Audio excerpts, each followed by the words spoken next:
Hey, we'd like to take a minute to thank our sponsor, iZotope, makers of software and plugins for audio repair, mixing, and mastering. We use iZotope products here at the High Gain. It's an important part of how we've been able to bottle pure podcast gold week after week. And guess what? iZotope offers 1 free month of Music Production Suite Pro, which has all the tools you need to mix, master, and repair audio. Also, you can get 10% off all other software using the promo code FRET10. That's FRET10. All of this is at iZotope.com, iZotope.com.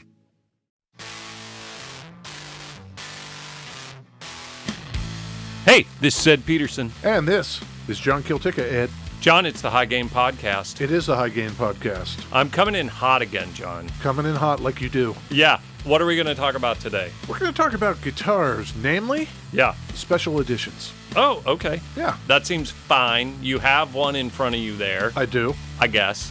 Where are we recording from, John? We are again in the basement in West Seattle, Washington. You have referred to it as a bunker. I'm sorry to say, Ed, I did not get the swinging light bulb and the sand and the oil drums and the shell casings. Right. Have you watched any Station 11? The whole thing. Oh, did you? Yes. You finished it? Yeah. Oh. Did you finish it? I haven't. Oh. Vicky and I have been just consuming it kind of slowly. I think we're at about the halfway point. It's awesome. Yeah, you like it. I do, a lot. It's post-apocalyptic. Speaking of bunker stuff, yeah. There's the occasional bunker in that show. There is. Bunker type thing. I really like the author. She also wrote The Glass Hotel, which is very good. Not sci-fi specifically. That's an interesting part about it, isn't it? Normally you have this kind of post-apocalyptic thing. And the storyline includes, to a large degree, the phenomenon of apocalypses. Whereas this relies more heavily, in an apocalyptic context, on the relationship between people, human interaction. Yeah, there's definitely that coincidental nature of people. Yeah, I like it a lot. It's a heartache, nothing but a heartache. Hit you when it's too late, hit you when you're down. It's a fool's game, nothing but a fool's game. Standing in the cold rain, feeling like a clown.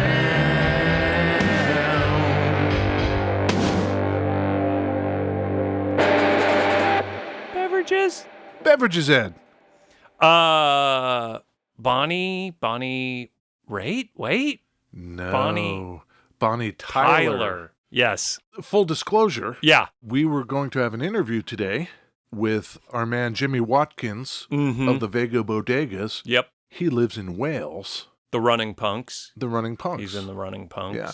Unavoidable circumstances prevented that from happening, but I thought I would play the Bonnie Tyler anyway. Yeah. As a nod to our man Jimmy Watkins, Bonnie Tyler from Wales. Yes. The funny thing is, I've been talking to Jimmy on social media since before this podcast started. And then once the podcast started, I was like, you should come on. Right. And he has always been like, that sounds great. We should do that. Let's do that. It's like some white whale interview for us where we've scheduled it and your computer melted down. We've just had no end of little catastrophes. The name of my next hit single. Little Catastrophes. Yeah, that's a good one. Yeah.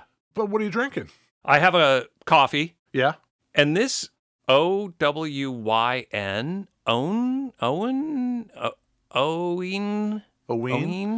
Only What You Need is the abbreviation. Yes. Owyn. It's a protein shake, 35 grams of plant protein, 0 sugar, 230 calories. Yum. Not great is how I would classify it. Is it supposed to have an actual flavor? Chocolate. There's pictures of chocolate. Oh. Which makes you think it's chocolatey. No pictures of plants on there. No pictures of plants, but pictures of chocolate. And I would say it leans more into the plant than the chocolate. Does it have a slogan? Fueled by the truth. Fueled by the truth? That sounds very punk rock and roll. Okay, where are these cats? Oh my God. What? Only What You Need Incorporated, Fairfield, New Jersey. Fairfield, New Jersey. Couple of Jersey boys out there banging out protein shakes for Ed. How about that? I guess I don't picture Jersey boys as being real vegan-y. It is the Garden State. Oh my gosh. I've probably been unfairly characterizing New Jersey. The garden part of the Garden State is, in fact, lovely. What does that mean? Garden-like? Lots of farmland. Oh, okay. Jersey tomatoes. Got it. It's very nice. How far is that from the Pine Barrens? Pine Barrens are even further south. Okay. Where they go to bury the bodies. Exactly. We used to take field trips when I was a kid to the Pine Barrens, and we would go visit the cranberry bogs. Which sort of in The Sopranos is where they like dump a body and I think it gets found, right? I don't know. But yeah, it's creepy down there. Oh, yeah? Yeah. Creepy's cool. Yeah. What are you drinking? I've got coffee as well. Yeah. And as if that's not enough caffeine, I'm doubling down with a Coke. A classic Coca-Cola. Yeah. Red label. Big corn. Plastic bottle. Yep. Empty calories. Horrible.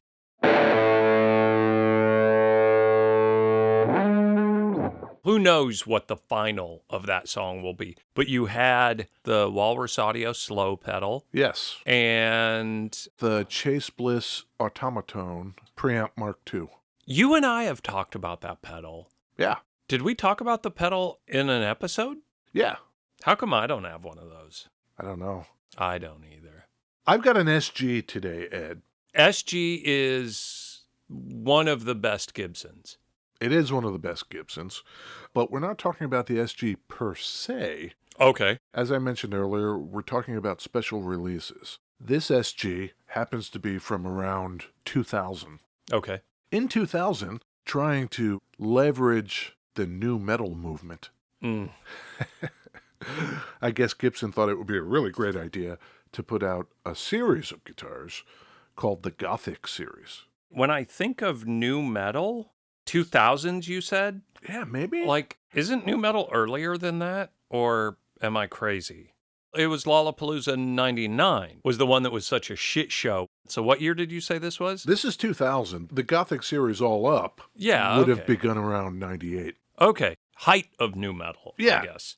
And they did this across multiple models. This SG, of course, the Flying V, the Explorer, and a Nicky 6 Blackbird bass.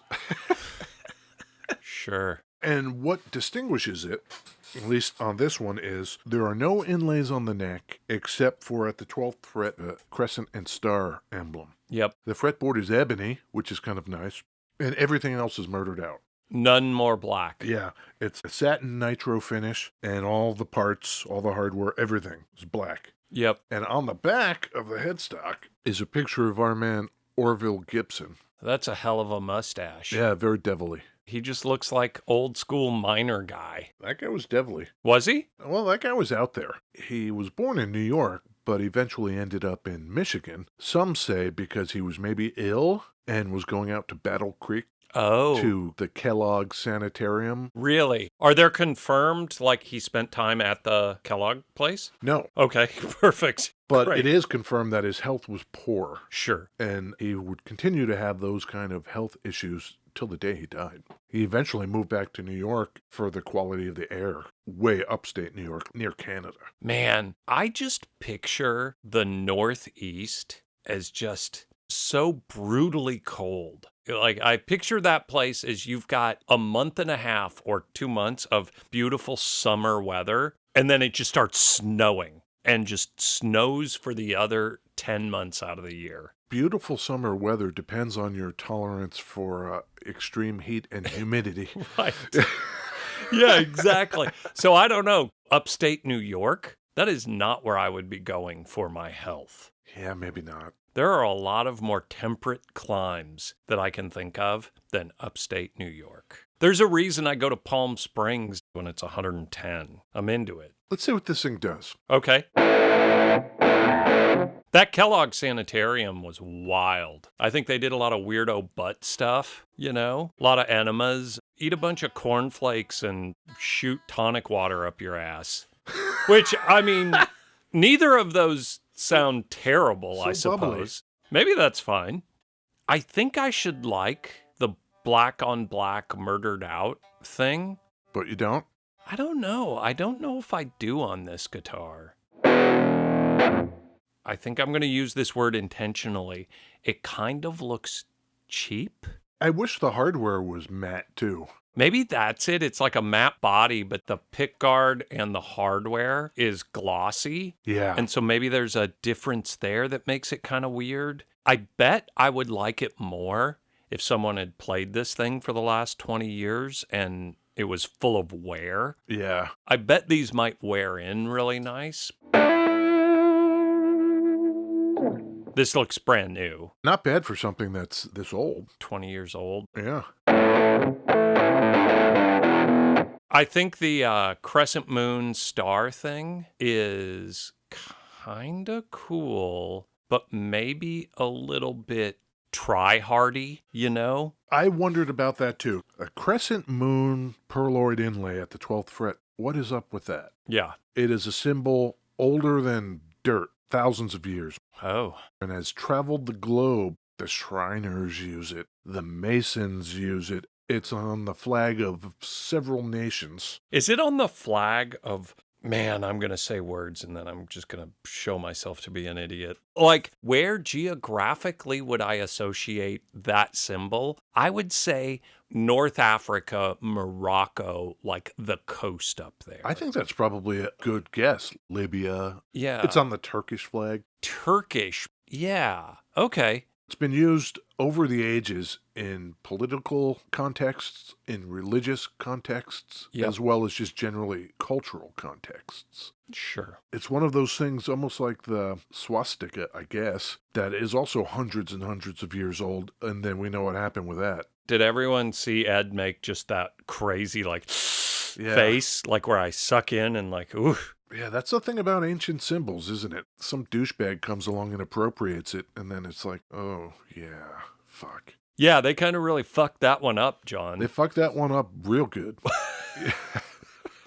Well, there's an intentionality to Gibson putting that symbol on that guitar, and I'm just not certain what that is. That's what I'm getting at. Yeah. So I go back and look, Okay. and in 1898, our man Orville, he's in Kalamazoo, Michigan, starts making mandolins. Right. And the uniqueness about these mandolins was he carved the top and the back, and even the sides were solid wood. They were incredibly durable and resonant because it was all solid, no laminate. Right. And that was unique at the time. He filed a patent. And on the headstock, 1898, was the crescent and star. Huh. What's that have to do with anything in 1898 in Michigan? Was Orville a Mason? It is not known. What is known is that in Michigan, there was a kind of concentration of Masons. Yeah. Also, though, and probably more likely, he got the inlays cut for him by either a Turkish or somebody from that part of the world craftsman. Okay. And Possibly just said like, hey, I need an inlay. yeah, that looks really cool. And the guy said, I can get you a bunch of these for this cool price. Yeah. Orville was like, great, I'll put those on the headstocks of my mandolins. We don't know whether Orville had any sense of the history of the symbol or just thought it was cool. Yeah. But his earliest instruments had that on it, and that must be why that symbol is on this guitar and Orville's picture is on the back of the headstock. Imagine in 200 years, someone decides to make something and wants to pull a symbol, and it's like the hammer and sickle. Yeah. Right? Like, there's certainly a lot of history with that symbol, but then, like, it's a cool symbol. Yeah. That looks rad. Can you imagine if somebody in 100 years or so is combing back through history looking at symbols and icons and just pulls up some innocuous thing and uses it for some despotic, authoritarian dictatorship? Like, what's that on their armbands? Is that the USB symbol? What? Oh, yeah. They had this thing called a USB cable, and it had a symbol on it, and it was. I'm trying to remember what the USB cable symbol is. I think I better put that on headstock or something. Yeah. Okay, so TLDR, we don't know exactly if he intentionally picked that symbol or just thought it was cool or happened upon it. Yeah, I'm more apt to believe the simpler explanation, which is there was a guy making these cheap enough that he could buy a bunch of them and he thought it was cool. Man, I don't know, because today we sort of think Freemasons and stuff, and it's this weird fringy thing. 1860s to 1890s, they were a powerful institution, using the symbology of that, whether or not you were even in the Mason, probably didn't hurt. You could be absolutely right. I don't know which one is more likely. It almost feels like a coin flip. I'm in the neck position. Yep. I am in the bridge position. I'm in the middle. Mm-hmm. Turn on our good friend, the Preamp Mark II. We often wonder about special edition guitars and why some are successful and some are not. This one wasn't really. The sales were slow and they discontinued it in 2003. Yeah. So only a couple of years could you get these Gothics. Yeah. Some of the other models, like maybe the Les Paul or the Explorer, plus or minus some years past that, but all up, short-lived. Right. Why do you think they do that? They're trying to just appeal to some niche market. I could almost imagine that they would do something like build a special edition like this, pointed at a very specific market, and actually not expect sales to be great. I could see the sales they achieved being exactly the sales they expected. Not great, but not terrible, but it's going to get some people into this guitar. So it's like a plan for it? I could see that for sure. Sometimes there's that unexpected thing where they make a slightly limited edition run of the thing, and then there's the FOMO-y thing of just like, they're just gone, and then it just skyrockets. I'm sure Gibson would have loved that. Yeah. But I bet they were not disappointed with the sales it got. There must have been something going on, because then in 2011, they kind of reintroduced it and they call it the SG Gothic Mort. Ooh, Mort. French for dead. Death. Yeah. Like La Petite Mort, the little death. Are you talking about orgasms now? Yeah. The Last Duel, Ridley Scott's The Last Duel. Oh, yes, that was good. I thought it was awesome. Apparently, it did not do too well. It didn't do well in the theaters, and Ridley Scott blamed millennials. Just feels like old guy out of touch. I think the days of blaming 40-year-olds, millennials are like, what are you doing, dude? Yeah, exactly. And Ridley Scott, God bless him, the movie's awesome. So just chill out, Ridley. That movie was great. It's got a lot of the sex talk. You can learn things like you cannot conceive unless you have La Petite Mort. That's right. Unless you have the little death. It's impossible. That's the lesson.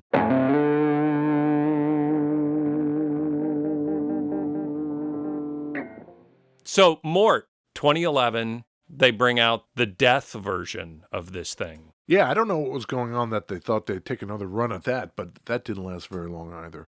In the now times, murdering out a guitar is pretty commonplace. Even Rickenbacker has a matte black version of its guitars that you can get. Yeah. That's kind of where we are now. But I'm still wondering, with the history of the SG and all the kind of guitar heroes... Jimmy Iommi? Jimmy? Yeah, oh yeah, Jimmy. Tommy? Tony? What's his name? T-Bird. That guy.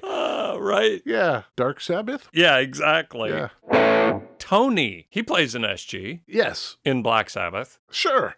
People know SGs and what they do and what they sound like, yet they put this out.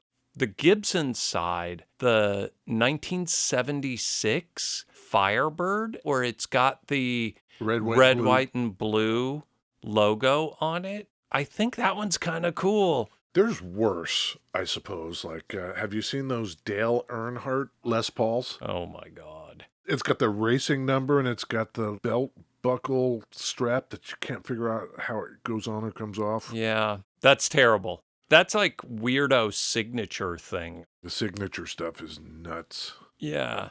But then where does something like a competition Mustang from back in the day fall in? Was the competition limited, or was that an option you could order?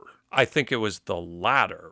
You could get it with the competition paint job, and it was more, which is not exactly a limited. I don't know. I wonder when all that started.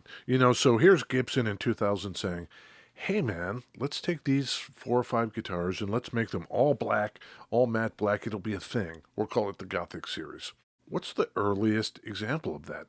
I just can't imagine in 1932, Gibson's like, I got an idea. Chet Atkins is a pretty early example. Of the signature style? Yeah. Like, that's probably the earliest I can think of where it's like, we're taking dude's name, we're playing off of his fame to sell our guitars. We're going to make a model specifically with his name on it. Yeah. That's a good point. Fender famously, you could go to the plant and say, hey, I want this custom color. And they would just walk down to the paint store 2 doors down and just like paint your guitar, whatever color you wanted. Yeah. Like they would do that from the earliest days, which is why some of those custom color Fenders are so expensive because no one did it. Then there's the secondary market. Here we are in 2022.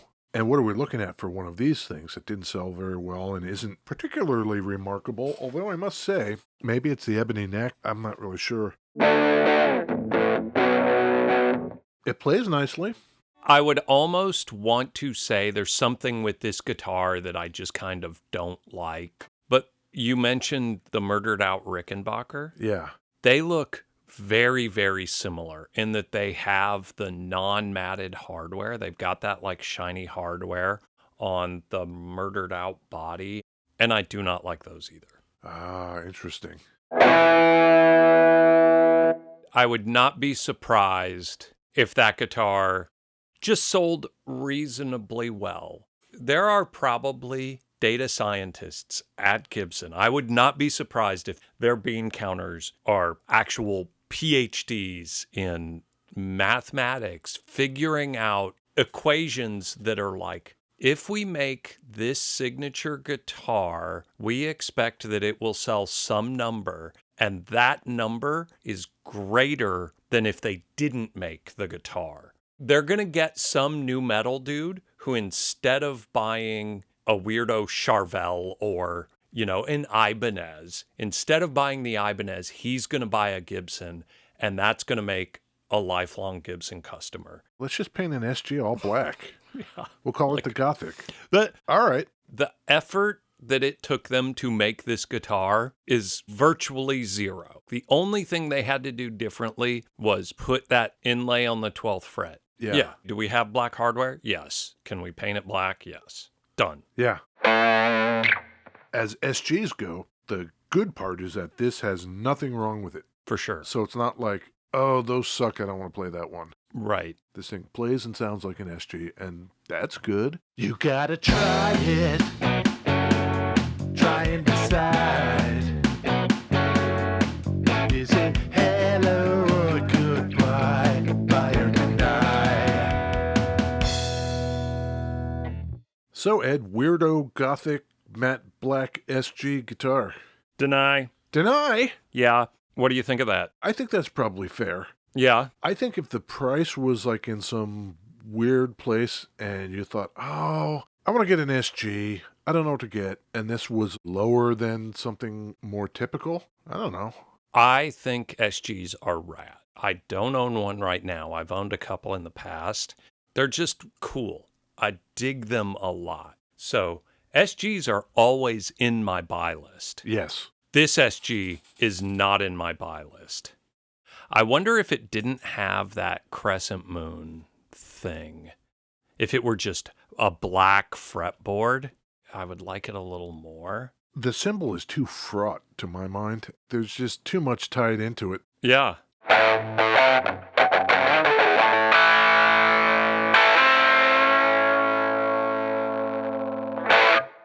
Okay, so last duel, watch it. Station 11, watch it. Absolutely. Read the book. Yes. SG Gothic, don't buy it. Yeah.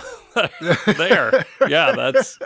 Yeah. Well, we're going to put pictures of this up there for those of you who want to look at Devilly Masonic Weirdo guitars. Mm-hmm. And see what you think.